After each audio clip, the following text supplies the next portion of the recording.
Silent అయ్యారు? అధికారంలో ఉండగా అందరికంటే ముందుగా స్పందించే ఆయన ఇలా స్తబ్దుగా ఎందుకున్నారు? గుడ్డు మంత్రిగా పేరు పడిన ఆయన ఇప్పుడు ఏం చేస్తున్నట్లు? ఎమ్మెల్సీ టికెట్ ఇవ్వకపోవడమే సైలెంట్కు కారణమా? Take a look on this story.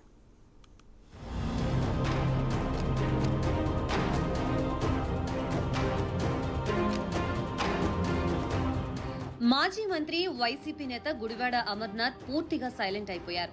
YCP ఓటమి పాలయ్యాక మాజీ మంత్రులంతా అజ్ఞాతంలోకి వెళ్లగా మొదట కూటమిపై విమర్శలు గుప్పించింది గుడివాడే. అలాంటి నేత విశాఖ ఎమ్మెల్సీ ఎన్నికల వేళ సైలెంట్ కావడం పార్టీలో చర్చనీయాంశం అవుతోంది. అయితే బొత్సాకు విశాఖ ఎమ్మెల్సీ టికెట్ ఇవ్వడంపై గుడివాడ నొచ్చుకున్నారని, విజయనగరంకి చెందిన నేతకు విశాఖ ఎమ్మెల్సీ టికెట్ ఇవ్వడం అంటే తమని అవమానించడమే అనే అభిప్రాయానికి గుడివాడ వచ్చారన్న ప్రచారం రాజకీయ వర్గాల్లో జోరుగా జరుగుతోంది.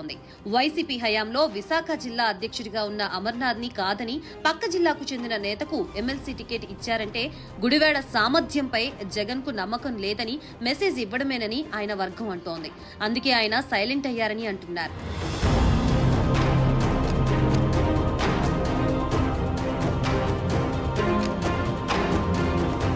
వాస్తవానికి విశాఖ ఎమ్మెల్సీ టికెట్ ఆశించారు గుడివాడ అమర్నాథ్. స్థానిక సంస్థల్లో వైసీపీకి బలం ఉండటంతో ఒకవేళ అన్ని అనుకూలించి గెలిస్తే ఎంచక్కా 2027 వరకు ఎమ్మెల్సీగా కొనసాగవచ్చు అని భావించారు. కానీ జగన్ మాత్రం సీనియర్ నేత బొత్సాకి అవకాశం ఇవ్వడంతో గుడివాడ అసంతృప్తితో ఉన్నట్లుగా తెలుస్తోంది. దీంతో గుడివాడ సైలెంట్ అయినట్లుగా చెప్తున్నారు. మరోవైపు కూటమి తరపున పోటీ పెట్టకపోవడంతో బొత్స ఎన్నిక లాంఛనమే అయింది. బొత్స జనసేనాని పవన్ కళ్యాణ్ పై పెద్దగా విమర్శలు చేసేవారు కాదు. గుడివాడ అమర్నాథ్ మాత్రం పవన్ కళ్యాణ్ పై విరుచుకుపడేవాడు.